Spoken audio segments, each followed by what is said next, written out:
ईश्वर का प्रेम, दया और अनुग्रह आप सबों को प्राप्त हो और ईश्वर का वचन आपके जीवन में परिवर्तन लाए। आज चालीसा का 5वां रविवार है।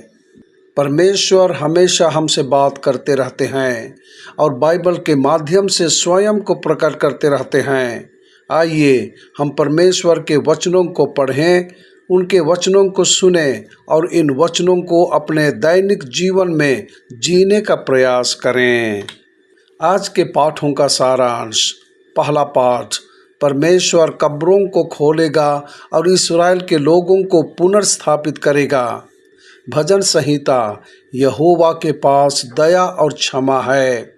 दूसरा पाठ, परमेश्वर की आत्मा आप में वास करती है। सुसमाचार पाठ, यीशु ने लाजरुस को जिंदा किया जो 3 दिन से मरा हुआ था।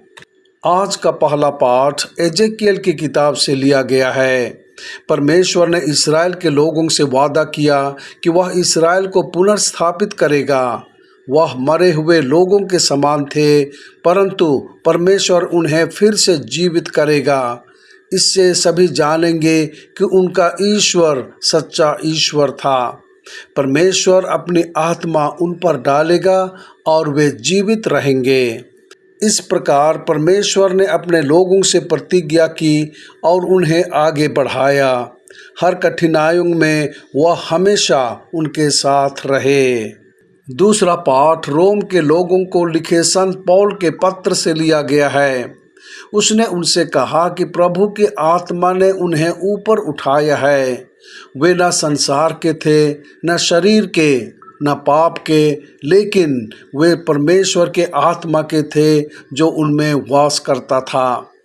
जिस किसी में मसीह का आत्मा नहीं था वह उसका नहीं था, परंतु यदि मसीह उनमें था तो वे वास्तव में जीवित थे, भले ही उनका शरीर पाप के कारण मरा हुआ था। यीशु दुनिया के जीवन दाता और रक्षक हैं। वह सारे विश्व का मुक्तिदाता हैं। वह जीवन और शक्ति के दाता हैं।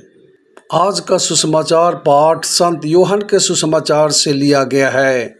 मृत लाजरुस की बहन मार्था के साथ यीशु की अद्भुत बातचीत हुई। यीशु ने उसे आश्वासन दिया कि उसका भाई लाजरुस फिर से जी उठेगा। उसने यहाँ तक कहा कि वह स्वयं पुनरुत्थान और जीवन था। जो कोई उस पर विश्वास करता था, भले ही कोई मर जाए, वह जीवित रहेगा, और जो कोई जीवित रहा और उस पर विश्वास किया, वह कभी नहीं मरेगा। यद्यपि यीशु मृत लाजरुस के लिए रोया, वह कब्र में गया और लाजरुस को बाहर आने की आज्ञा दी। लाजरुस कपड़े से बंधा हुआ था। यीशु ने पास खड़े लोगों से लाजरुस को खोलने के लिए कहा। सब लोगों ने यीशु के पराक्रम के कामों को देखा और उस पर विश्वास किया। प्रिय भाइयों और बहनों, यदि ख्रिस्त लाजरुस को मरे हुओं में से जीवित कर सकते हैं, तो वह हमें अपना मसीही जीवन जीने के लिए शक्ति भी देंगे। आइए हम उस पर अपनी आशा और भरोसा रखें।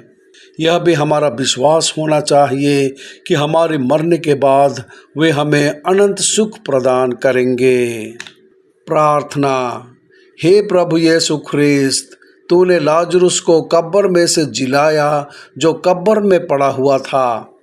हमें अभी और यहीं जीवन और शक्ति दें ताकि हम एक अच्छा जीवन व्यतीत कर सकें और हमारी मृत्यु के बाद हमें अनंत जीवन प्रदान करें। आमीन।